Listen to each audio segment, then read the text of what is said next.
Hey everyone, and welcome back to my completionist playthrough of the Baldur's Gate Saga with SCS and Ascension. And in this episode we're going to begin our invasion upon Sendai's Enclave, in just a moment. Because first we have some level ups to do. Level 38 on Kirinai is actually going to be her penultimate level up in the game, and it really doesn't matter what we put these skill points into, but when it comes to her high level ability, I think it's time for another time stop trap. There's really nothing else for us to give her. And we also have a level up to do on Saravok, and here we were working our way towards Smite.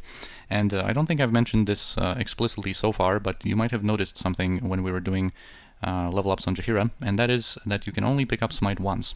So it's going to be really nice to also have it available on Saravok soon.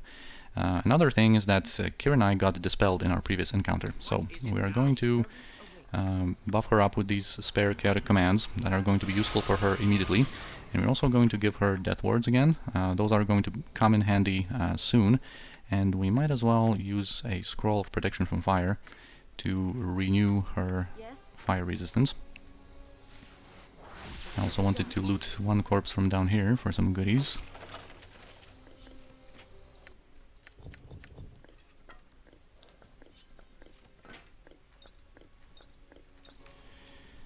Also, during our recent Druid level up on Jaheira, I forgot to give her these low-level spells, so let's give her more Armor Faith, and maybe even these short-lasting fire protections. Why not? It doesn't really matter all that much. And finally, before we go in, there's one more thing I wanted to talk about that I simply forgot to mention in the previous episode, and that is why we chose to do Sendai's Enclave first and not Abazagul's Lair. And there are basically two reasons for that. When it comes to gameplay justifications, there's really a lot of sense for our party to go to Sendai's Enclave first, because in here we are going to find a lot of components for items that we use a lot already, or for items that we want to use.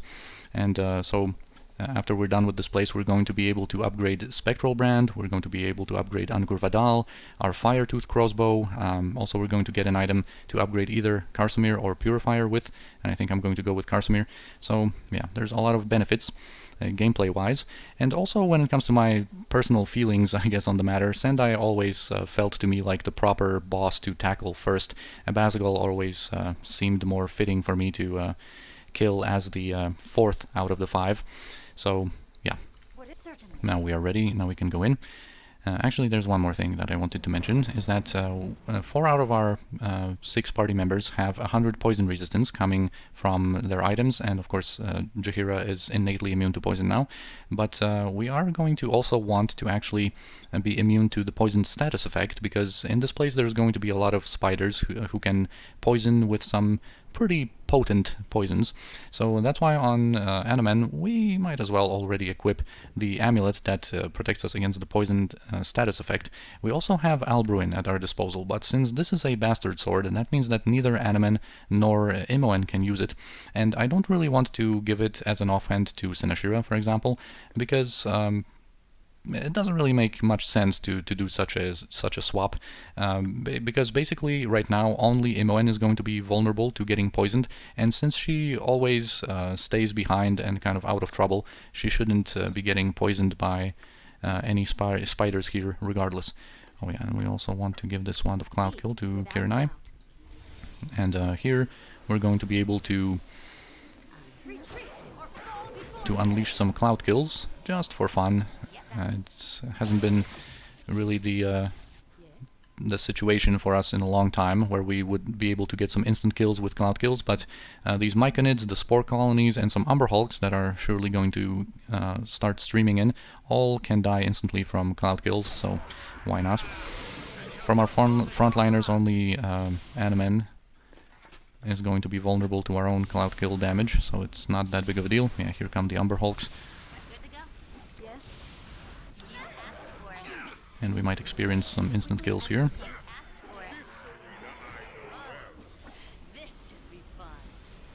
Especially if we... let's keep Anomen out of there. Especially if we pull some guys from here.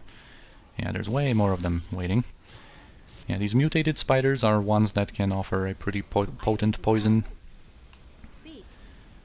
And later on we're going to meet some more spiders. Alright, come boys. Now this one saved versus death. But died the next round, I guess. Yeah, they're still coming. Still more of them here. Oh, now they're dying instantly. Alright. We've had some fun with that. Let's just clear the way with the Zone of Sweet Air and just progress further. It's still not all of them. This is basically due to the SCS awareness of how other nearby creatures can kind of join the fight, because they are all normally stationed, I think, in a couple of spots around these platforms that we're going to see here. Yeah, there's still more of them, but yeah, they usually just kind of want to check out what's happening and join the fight. We're of course all protected against the Umber Hulk's confusion. We are protected against poison, so of course those are just very easy low-level opponents for us at this point. Oh man, oh, even the Drow spawned here. And we're just going to... I don't think we're going to do anything special against these Drow. These Drow here are only level 12, so they would qualify for Saravok's Greater Death Blow, for example, but we are going to save his Greater Death Blow for a little bit later.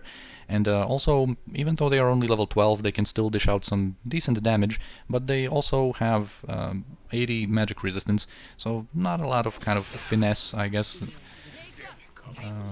that we could display here with some spells and whatnot, so we're just going to have to kind of go in and destroy them in melee. Yeah, Animan is already taking some damage. Oh, but one notable thing about these Drow that fight with their crossbows is that they actually have special sleeping bolts here. And I think I'm going to loot and use on Imoen just for the kind of variety.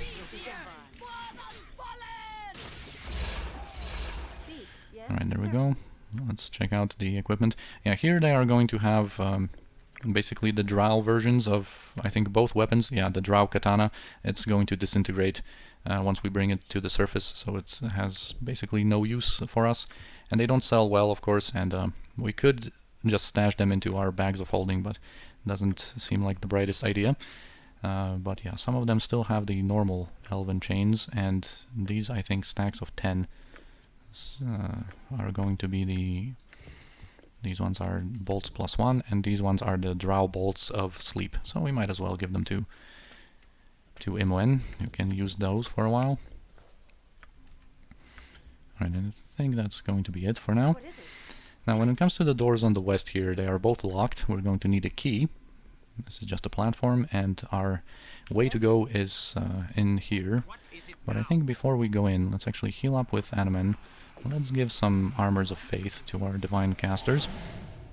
And I think we're also going to wait with Animan a little bit until his this round ends on him, because I would like to cast a spell on him immediately.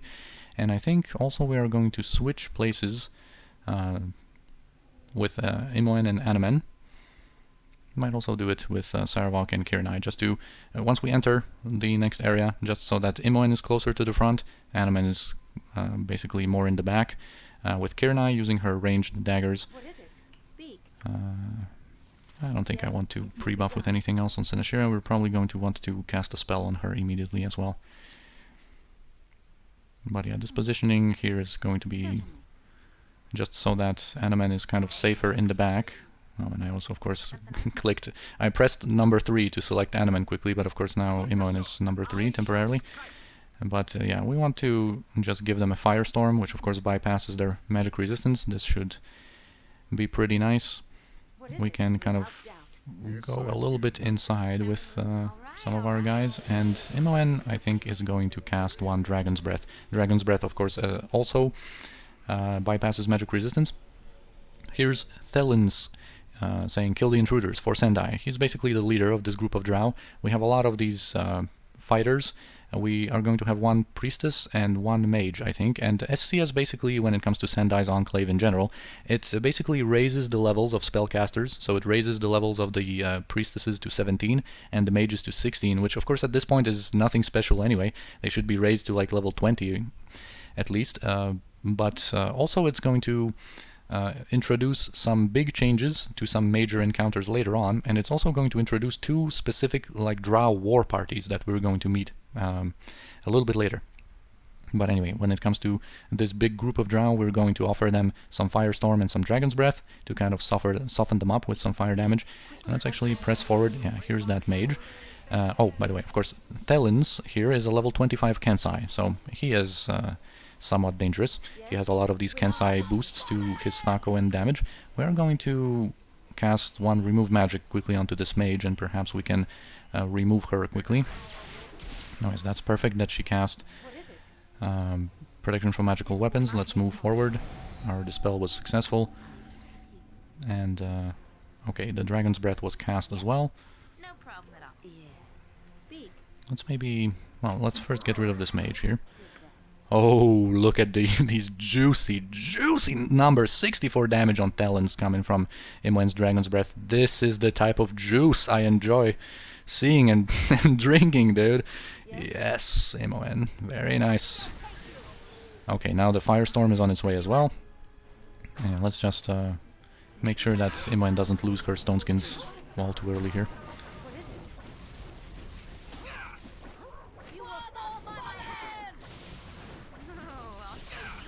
Yeah, fire is the name of the game here, clearly, both when it comes to Club of Detonation damage, our spells, and everything. Let's maybe send Jaheira to take care of this ranged guy.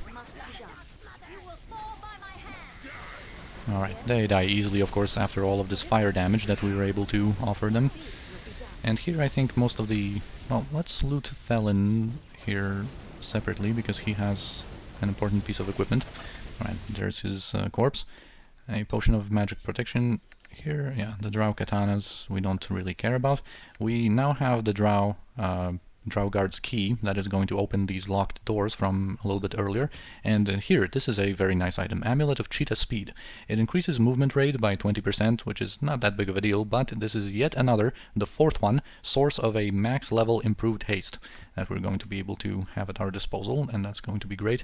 Now let's actually switch our numbers properly so that we can re-equip our party members a little bit. Whoops. Alright. And I think, like I said, most of these Drow are going to have Drow equipment that we are not really interested in. Yeah, Drow longswords, crossbows. Might as well pick up some potions. Okay, here's a normal elven chain. Yeah, these Drow katanas and their adamantite chain mails, I think, are... those are the ones that actually increase casting speed. This is... yeah, these are the ones, so we actually can give one of them to Imoen here, so that her spellcasting can be a little quicker. And of course, as long as we are underground, these armors are going to stay useful, they're going to stay intact. Alright, this is basically it. Yeah, more bolts of sleep for you. And also, Jaheira, take care of my blue ball. Ha ha ha. This is going to be useful on Jaheira for later. And now we're going to have a cutscene, actually. So let's take a look. Elsewhere, or meanwhile...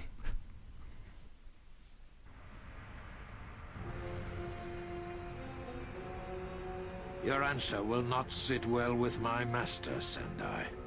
You dare threaten me here? In my own enclave? My own enclave? I love this voice actress. I love her. You will see over the course of a couple of these cutscenes that we're going to experience as we go through the dungeon. She is just... I just love this voice actress. Balthazar's army grows stronger with each passing day, Sendai. You know how this will end. Begone, and tell your master I know who my true allies are. So be it. Your fate is sealed, Sendai. You and all your kind. Yeah, so some kind of emissary or messenger from Balthazar visited Sendai, possibly offering an alliance or perhaps some threats, trying to force some kind of cooperation out of Sendai, which she clearly refused here. And we're going to see something like that in Abazagol's lair as well.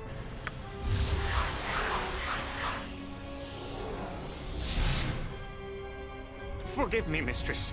An intruder has entered our underground complex, and the sentries have not yet reported back. Sniveling maggots! I cannot waste my time with such petty annoyances. Set the slaves in the north tunnels and release my pets into the south. That should put an end to this intruder. Intruder. Sniveling maggot. she is like so out of it. She doesn't have the mind to deal with that, clearly. Sniveling maggot. And basically the interactions she's going to have with this guard captain always remind me of the interactions that Queen Dedrana has with Elliot in Jagged Alliance 2, if you're familiar with that. Elliot, you idiot! And this is going to be even more apparent in some of the later cutscenes we're going to see out of them. Yes, Mistress Sendai. It shall be as you command. But of course the info that we got from this is that there are going to be slaves in the north tunnels and some pets, some spiders of hers, in the southern tunnels. And basically this is the entrance to the northern ones and this is to the southern ones. We are going to go through both of them. And basically, before we do, we're going to need to set up a spell trigger on Imoen. As you can see, she actually has 2 copies of spell trigger memorized, because I would like to set up another one after she uses this one. But yeah, the north tunnels are going to give us a nice opportunity to use some AoE spells, ones that don't necessarily bypass magic resistance. So in this spell trigger she's just going to be able to unleash a triple chain lightning, which is something that we have not seen a lot of. Also, what we might do, we still have our protections here, we might actually switch to melee again with Kirinai and put her into stealth to start off with. Do you have your... yes, you have your Helm of Brilliance, so I think we're going to be ready here.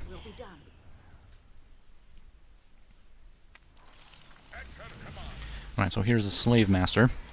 Forward, slaves! Destroy the intruder, or the mistress will flail our flesh until we beg for death.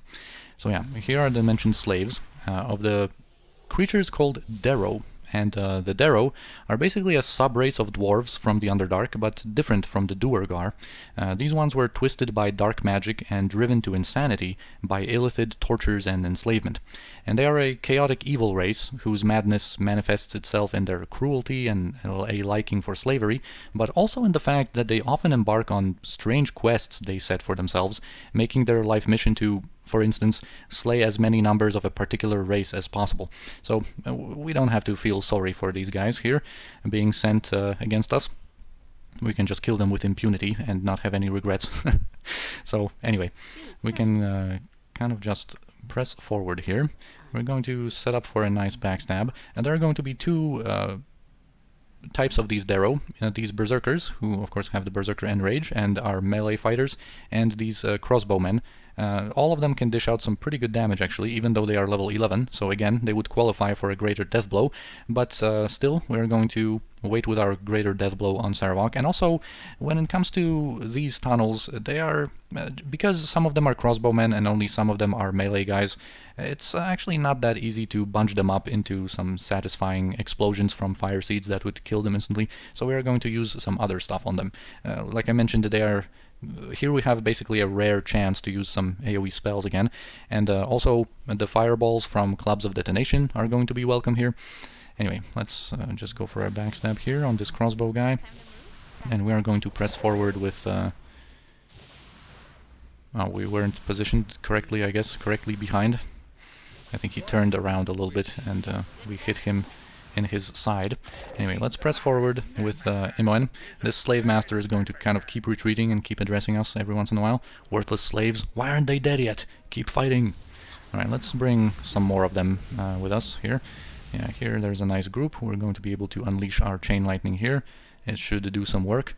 And yeah, we are doing well behind. Alright, there we go.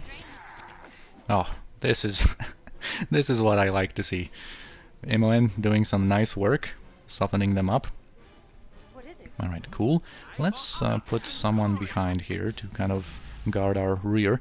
Yeah, basically over the course of this fight we're going to have here, when we're going to kind of keep fighting through the tunnel, there are going to be groups of 2 Derro coming from the west, and 2 of them spawning on the east, and after a couple of waves of these, there are going to be just Orogs showing up. That are not as profitable in terms of experience, I guess. So this is likely something to just limit the opportunity to farm experience, perhaps, and to give some variety also.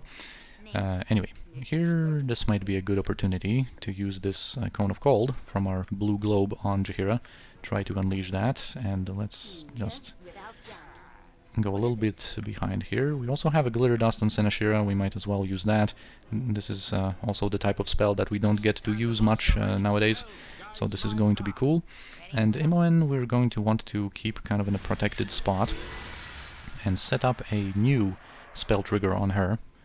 So actually, after this Throne of Bhaal was unleashed... Oh, not like that.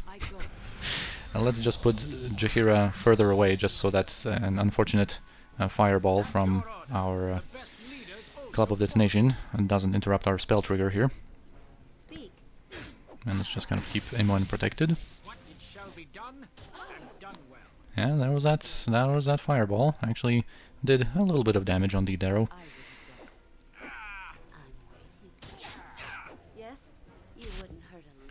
Alright, here's our spell trigger. We also have a triple Sunfire in store for these guys. What is it? Speak. Yes, quickly and Alright, there we go. Why have they not fallen? The mistress shall feed you all to the Spider Queen's children. And there's a lot at stake for them. Anyway, on Saravok now. Let's give him a chance to unleash a fireball coming from his Helm of Brilliance. Let's soften up some of the guys over there. And we also have a Skull Trap that we could maybe send over there on Kirinai. I'll show you a fight. You will fall by my hand. Boom, there's a nice fireball. Something that Saravok was able to do differently than usual. Unfortunately, I was hoping for that melee guy to go more to the west, I guess, and get caught into that skull trap. We have like too much AoE power, basically. Oh, Jaheira's Armor of Faith expired. Let's renew that. Let's heal Adaman. As you can see, yeah, there's quite a bit of damage coming from these Derro, and there are the Orogs coming from behind. Maybe Imoen can offer us another Glitter Dust to debuff some of these guys. Alright, we have Armor of Faith again on Jaheira. She also needs one more heal. And now let's cast Mirror Images on Imoen to keep her safe. And we are going to press forward with Imoen soon, but let's wait for her round to end first. Just so she can cast immediately. Alright, let's move in then. Incompetent slaves, I shall kill them myself. This guy's a level 22 Berserker, and he's also going to have some companions here, some Umber Hulk Elders, I think. Some of them are Elders, one normal one. And let's unleash that triple Sunfire. Whoa, that was pretty effective. Nice job, Imoen. Just some fun to soften up or even kill some of these guys.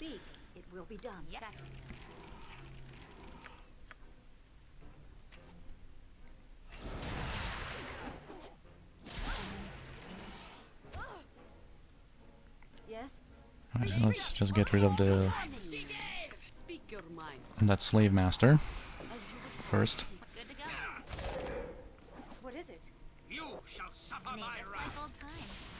Let's also offer them a fireball, perhaps. Lashar'ra could offer them another fireball.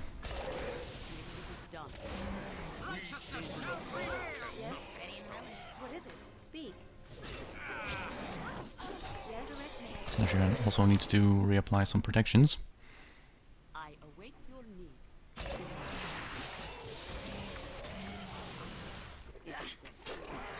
Right, another batch of these Orogs spawned.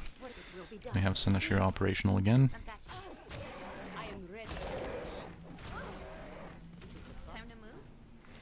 Alright, and now they should stop spawning, now that the Slave Master is dead. Just some stragglers coming from the west. Yeah, none of them, I think, are spawning anymore. And, yeah. Kind of a nice, different environment here. To use some spells that we don't really get to use so much anymore. And, most of the equipment from the Derro is the Drow type of equipment that we're not really going to loot, but the Orogs actually have some plate mails and two-handed swords that we might take, at least some of them. Yeah, the Derro are wielding these Drow halberds +3 and some normal chainmail armors, it seems. Also, this slave master died here. I think he has the adamantite plate here. Yeah, the Drow full plate.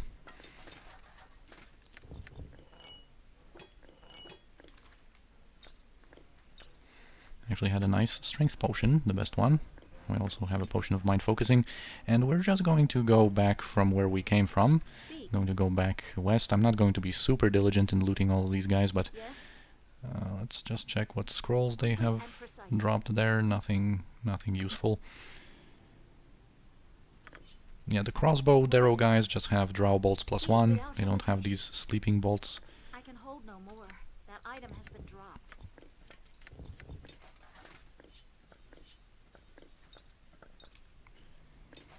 Now let's just take a couple more and be done with it.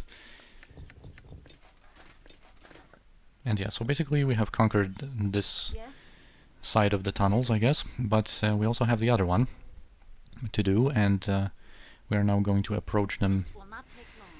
They're Sendai's pets, basically, from this side, but we are first going to be in need of some preparations done. We need to conjure ourselves some more fire seeds.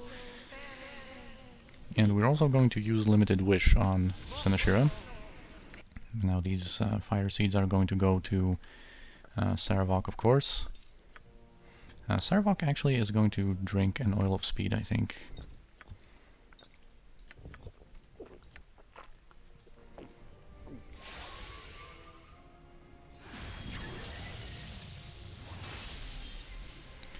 And here we're going to get a repeatable wish to give ourselves Minor Globe.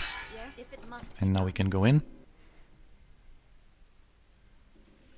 Alright, there's going to be a lot of spiders of many different types.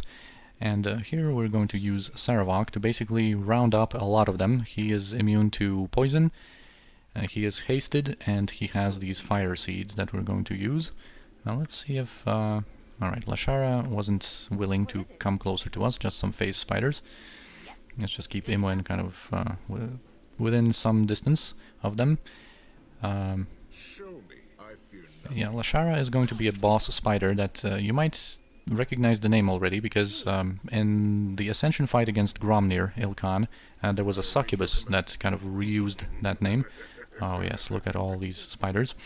And yeah, basically all of these spiders, even the mutated ones, only go up to level 10. These ones are level 10, and of course, you know, some lower level types of spiders like sword spiders and whatnot, of course, are also going to qualify for just the normal death blow of Saravok. Here we are not going to need to go into greater death blow, but actually just the normal one is going to suffice. And here Lashar'ra actually teleported in, and I am going to just allow her to stay alive for a little bit, because she has some spells that I would like to showcase, especially her first one, basically her special spell, basically. And we are going to want to keep Imoen away from Lashar'ra, because Lashar'ra here is a special spider. I guess they're their leader, their queen, and she has 200 hit points and 45 magic resistance and like 50 missile resistance, I think. But the most important thing about her is that her attack can instantly kill, and she poisons always for a poison that takes for 16 damage per second, so we don't want Imoen to get affected by that.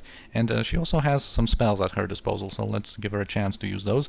Alright, now these spiders are bunching up nicely, and we can just use our normal death blow here, and it's going to do just fine. Boom! That is nice. That is very nice, Saravok. Okay, let's allow them to bunch up again. Lashar'ra seems to be intent just on attacking. We probably need to wait for one more round. By the way, these webs here are trapped. We are going to disarm these traps once we are done with the encounter, but this pathway here is safe. And let's use one more fire seed on Saravok. Oh, that was another juicy one. Nice. Saravok, very well done. But we don't want to use all of these fire seeds here. We're also going to have another situation where we want to have some available. Alright, Lashar'ra, come on.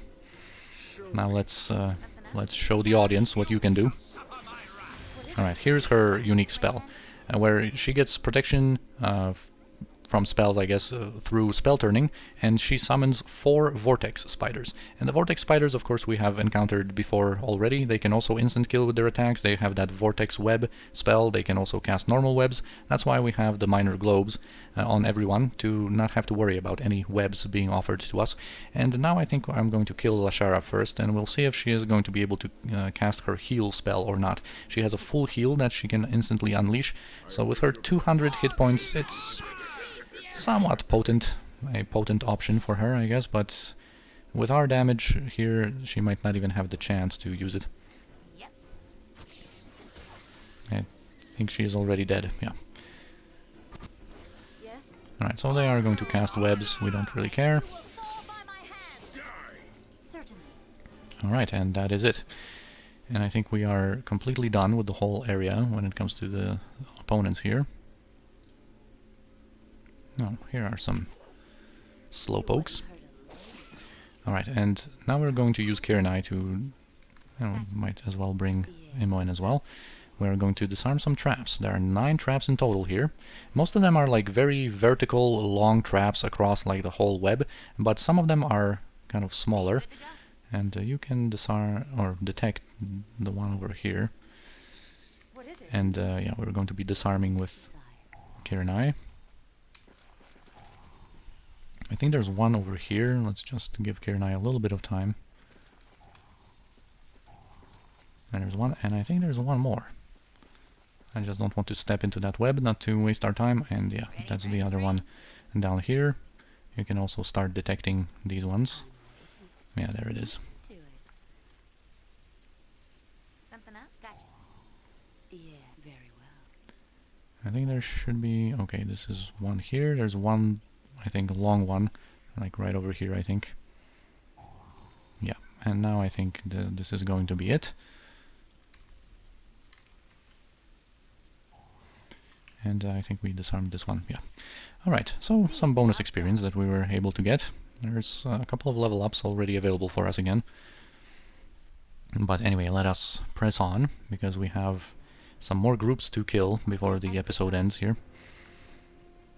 Alright, more spiders teleporting in. Let's actually kind of pull them back a little bit. I don't want to reveal too much terrain over there, because on the stairs to the northwest, there's going to be one of these SCS war parties. Normally there would be some like random weak groups of Drow without SCS, but SCS actually provides a very specific kind of Drow group there. And one a little bit later. Our this is the entrance when you just progress through the north tunnels all the way. Okay, Kirinai is free. Yes? Okay, now our minor globes are expired as well. Just some simple guys to destroy over here. This is the way we need to progress, but this door is locked, and we again need a key, or a wardstone rather. And we are going to use our fire seeds again on Saravak. And we're going to progress with everyone, but primarily with Saravak. Just don't get blocked. Alright, and here there's this group of Drow. They have a mage, a cleric, 2 Glabrezu with them, and a lot of these level 12 Drow. So let us here activate our Greater Death Blow and throw a nice fire seed in the middle of there, so that we can get rid of, well, hopefully most of these fighter Drow enemies. If it must be done. We can also throw in, I think maybe a remove magic from Imoen this time. Let's keep one quick one from Sinashira available still. Yeah, let's place it in the middle there, and let's see how Fire Seed fares. It fared very nicely, even interrupted the spell of this priestess. That's very nice. What if we were to return to Baldur's Gate together? What would people say, do you think? A good one from Saravak, one of his lines. Yeah, that would be certainly surprising for the people of Baldur's Gate, for sure. Here's our remove magic. I'm going to just take care of the casters first. And let's take care of the Glabrezu now. Keep detecting illusions so that they lose their mirror images, and there we go.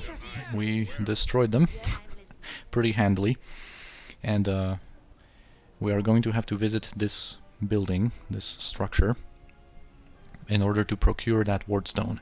And I think we're going to start off with that fight in the next episode, but before we end here, might as well loot some stuff. Actually didn't want to pick up this antidote, but no matter. Yeah, just Drow equipment. Some of these normal elven chains and some more bolts of sleep for Imoen. Alright, so like I said, inside that construction, that structure, that edifice, that is not an establishment of commerce, for sure. Just referring to Kaiser Jerry a little bit. Yeah, we're going to have a major encounter that's also upgraded quite a bit by SCS. But for now, I'm going to, as always, thank you for watching. I hope you enjoyed the episode we've had here, and I'm going to see you in the next one.